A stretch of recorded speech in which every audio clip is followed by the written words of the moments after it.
என்னாடுடைய சிவனே போற்றி, எந்நாட்டவர்க்கும் இறைவா போற்றி, ஏகம்பத்துரையந்தாய் போற்றி, பாகம் வெண்முருகானாய் போற்றி, காவாய் கனகத்திரளே போற்றி, கைலை மலையானே போற்றி போற்றி. இன்று நாம் சிந்திக்க இருக்கும் நாயனார் குங்குளிய கலைய நாயனார்.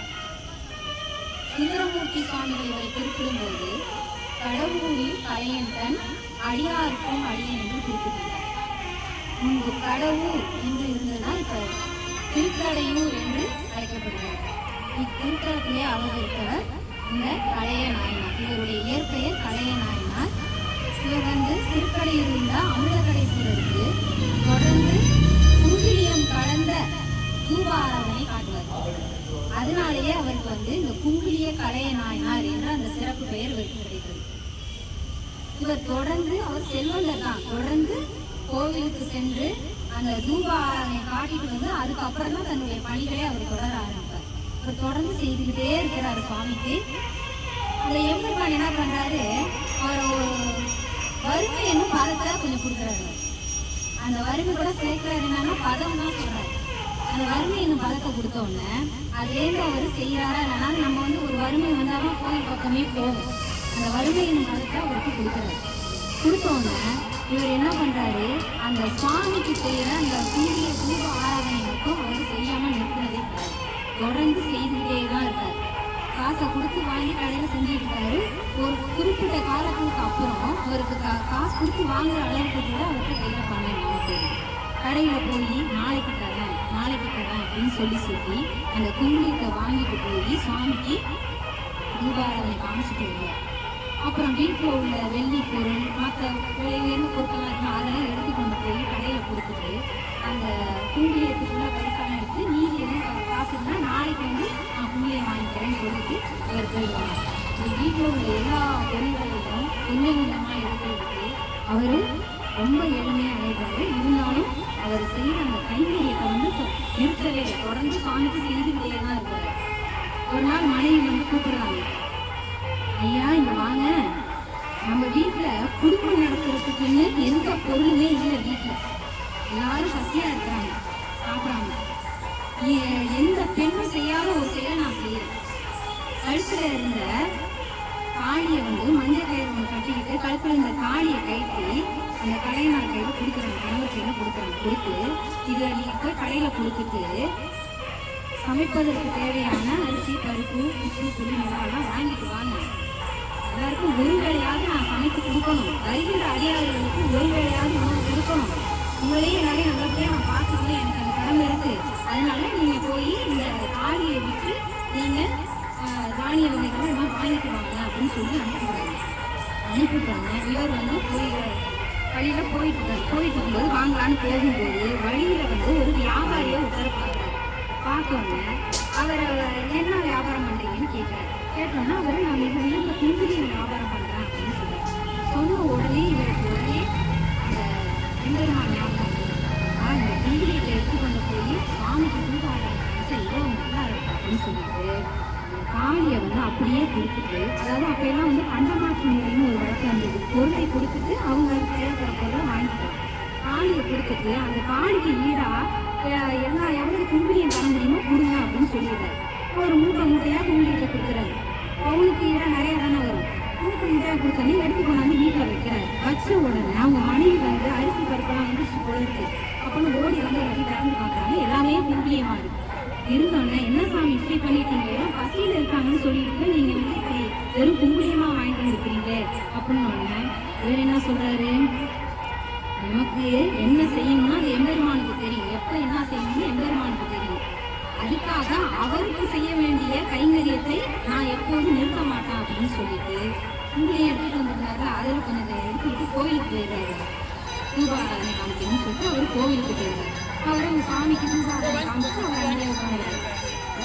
இவர் அந்த பக்கம் போன உடனே எம்பெருமானின் மக்களுக்கினாங்க உபேரன் என்ன பண்ணிடுறாரு, வீடு ஃபுல்லா நான் தானியங்களை நிரப்பி வச்சிருக்காரு. செல்வ செழிப்போடு அப்படியே எல்லாத்தையும் நிரப்பி வச்சிருக்காரு.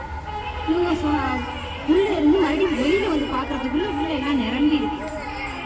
அவங்க மனைவி வந்து வெளியில இருக்காங்க, ஃபுல்லா வீடு ஃபுல்லா ராணிகளா இருக்கு.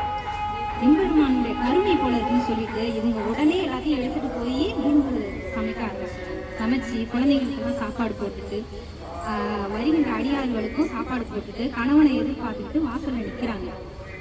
வந்தோன்னா அவங்களுக்கும் சாப்பாடு போடணும், அவங்க பசியில தானே போயிருக்காங்க அப்படின்னு சொல்லி இவர் போய் கோயில்ல தூபாரதனை எல்லாம் காமிச்சிட்டு அப்படியே போய் உட்கார்றாரு. அவரும் பசியோட தான் இருக்கிறாரு, சாப்பிடாம அவரும் பட்டினியா தான் இருந்தாரு.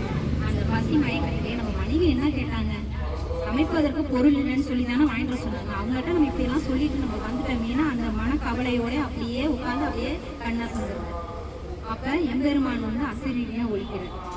கலையநாயனாரே, நீங்க வீட்டிற்கு சென்று பாலுடன் கலந்த அன்னத்தை பருகுங்க அப்படின்னு சொல்லிடுறாரு. சொன்ன உடனே இவர் உடனே கண் வலித்து பார்க்குறாரு. எம்பெருமான் ஏதோ சொன்ன மாதிரி பாலுடன் கலந்த அன்னத்தை பருகணும்னு நம்ம வீட்டுல ஒருவேளை சாப்பாட்டுக்கே வழி கிடையாது, எப்படி இதை சொன்னாரு அப்படின்னு சொல்லிட்டு இவர் வேகமா வீட்டுக்கு போறாரு. போன உடனே அவங்க மனைவி வந்து நடந்ததையெல்லாம் சொல்றாங்க. சொன்ன உடனே, சாமி நான் எல்லாத்தையும் பார்த்துட்டேன், எல்லாத்துலேயும் ராணின்னு திறந்துருக்கேன், அந்த பெட்டகத்தை மட்டும் நான் என்ன திறக்கலை அப்படின்னு சொல்றாங்க. உள்ள போய் கலையனாயினா அந்த பெட்டகத்தை திறந்து பார்க்கறாரு. முன்பு செல்வந்தரா இருக்கும்போது அந்த பெட்டகத்துல நகை பணம் எல்லாம் எப்படி இருந்ததோ அதே மாதிரி இருக்கு.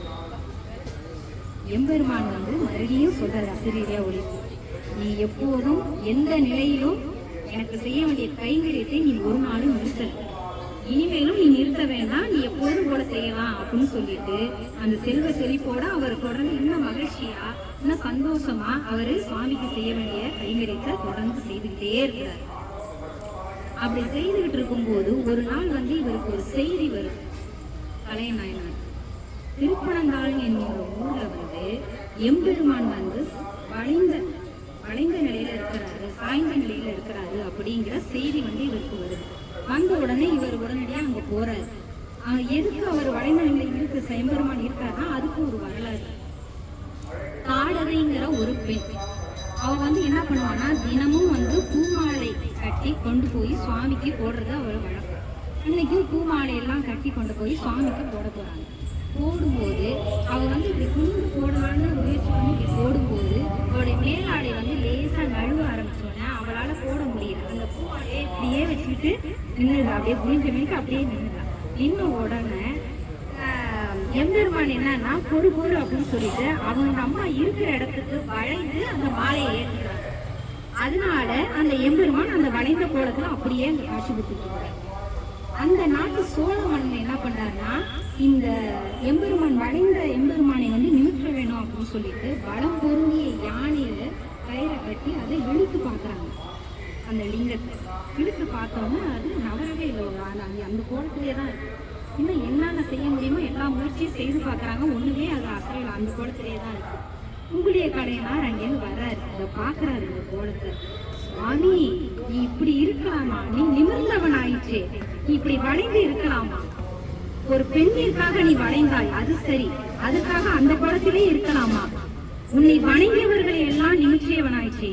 அதை எதுக்கு குறிப்பிடுறாருன்னா பாண்டிய நாட்டில் உள்ள மங்கையர்கரசியினுடைய கணவர் பூபாண்டியன், அவரை நின்றத்தில் நிமிர்ந்த பாண்டியனாக மாற்றியது எம்பெருமான் தான்.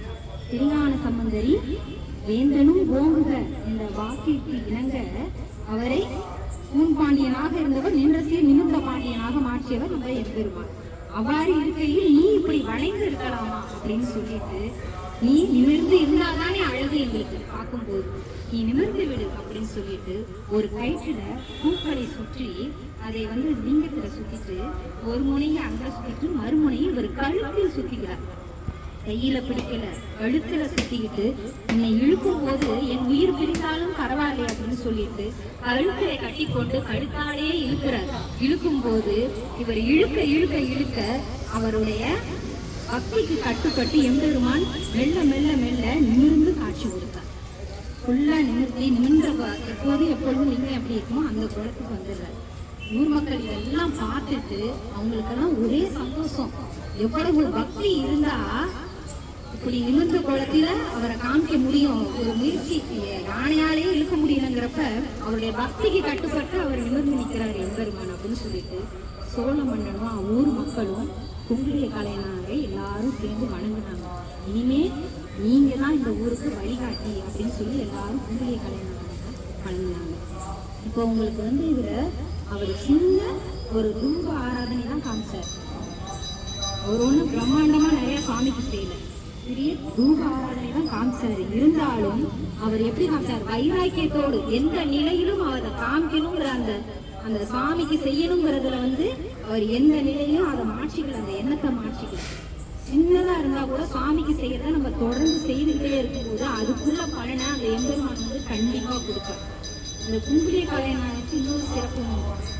திருநாவுக்கரசரும் திருஞான சம்பந்தரும் திருக்கடையூருக்கு சென்று அந்த சாமியை வந்து வணங்க வரும்போது அவங்களுக்கு கைங்கரியம் செய்யற பாக்கியமும் குங்குலிய கலைஞானத்துக்கு கிடைக்கும்.